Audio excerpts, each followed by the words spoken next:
ಮೀಸಲಾತಿ ರಿಪೋರ್ಟ್ ಅನ್ನು ಕೊಟ್ಟಿದ್ದಾರೆ. ನಾಗಮೋಹನ್ ದಾಸು ಮತ್ತು ಅವರ ಎಲ್ಲ ಅವ್ರ ಜೊತೆಯಲ್ಲಿ ಇದ್ದಂಥ ಸದಸ್ಯರುಗಳು ಸಿಬ್ಬಂದಿಗಳೆಲ್ಲ ಬಂದಿದ್ದರು. ಅವರು ಇವತ್ತು ರಿಪೋರ್ಟ್ ಕೊಟ್ಟಿದ್ದಾರೆ. ಸೊ ಅದನ್ನು 7ನೇ ತಾರೀಕು ಕ್ಯಾಬಿನೆಟ್ ಮೀಟಿಂಗ್ ಇದೆ, ಅಲ್ಲಿ ಮಂಡಿಸ್ತೀವಿ. ಗೊತ್ತಾಯ್ತಾ? ಸೊ ಅಲ್ಲಿ ಮಂಡಿಸಿ ತೀರ್ಮಾನ ತಗೋತೀವಿ. 3 ತಿಂಗಳಲ್ಲಿ ಸಮೀಕ್ಷೆ ಆಗಿದೆ ಸರ್. 1 ಕೋಟಿಗೂ ಹೆಚ್ಚು ಜನರ ಸಂಪರ್ಕ ಆಗಿದೆ. 3 ತಿಂಗಳಲ್ಲಿ ಸಮೀಕ್ಷೆ ಆಗಿದೆ ಸರ್. ಅವಘಡಗಳಾಗಿತ್ತು ಅಂದ್ರೆ ಆರೋಪಗಳು ಕೇಳಿ ಬಂದಿತ್ತು. ಅಂಟಿಸ್ ಅಷ್ಟೇ ಹೋಗಿದ್ರು, ಸರಿಯಾಗಿ ನಮ್ಮನ್ನು ಮಾತಾಡ್ಸಿಲ್ಲ ಅನ್ನೋವೆಲ್ಲ ಇತ್ತು ಸರ್. ಜನಗಳೇ ಅದೊಂದು ಆರೋಪ. ಯಾರು ಹೇಳಿದ್ರಿ? ಐತಿಹಾಸಿಕವಾದಂತ ವರದಿಯನ್ನ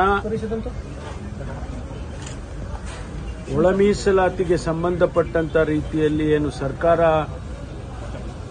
ಒಂದು ಆಯೋಗವನ್ನು ರಚನೆ ಮಾಡಿತ್ತು, ಜಸ್ಟಿಸ್ ನಾಗಮೋಹನ್ ದಾಸ್ ಅವರ ನೇತೃತ್ವದಲ್ಲಿ ಮಾಡಿದಂಥ ಆಯೋಗದ ವರದಿಯನ್ನ ಅವರು ಮಾನ್ಯ ಮುಖ್ಯಮಂತ್ರಿಗಳಿಗೆ ಇವತ್ತು ಒಪ್ಪಿಸಿದ್ದಾರೆ. ಇದು ಒಂದು ರೀತಿಯಲ್ಲಿ ಇಡೀ ದೇಶದಲ್ಲಿ ವ್ಯವಸ್ಥಿತವಾಗಿ ಮಾಡಿರ್ತಕ್ಕಂಥ, ಅದರಲ್ಲೂ ಕೂಡ ಒಂದು ಆಧುನಿಕವಾಗಿ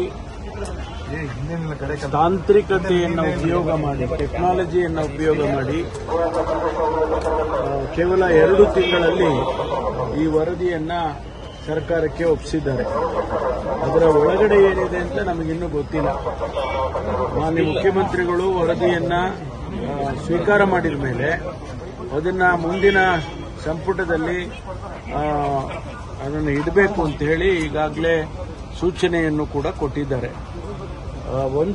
ಒಂದು ಸಾರಿ ಅದು ಸಂಪುಟಕ್ಕೆ ಬಂದ ಮೇಲೆ ನಮಗೆಲ್ಲ ವಿಷಯಗಳು ಗೊತ್ತಾಗುತ್ತೆ.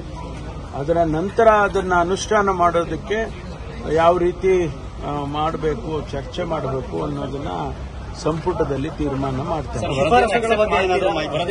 ಅದೆಲ್ಲ ಸಂಪುಟದಲ್ಲಿ ಇಟ್ಟ ಮೇಲೆ ಅದ್ರ ಬಗ್ಗೆ ತೀರ್ಮಾನ ಆಗುತ್ತೆ. ಅದೇ ಸಂಪುಟ ಮಾಡಬೇಕು, ನಾನು ಮಾಡೋದಲ್ಲ, ಮುಖ್ಯಮಂತ್ರಿಗಳು ಮಾಡೋದಲ್ಲ, ಸರ್ಕಾರ ಸಂಪುಟದಲ್ಲಿ ತೀರ್ಮಾನ ಮಾಡುತ್ತೆ.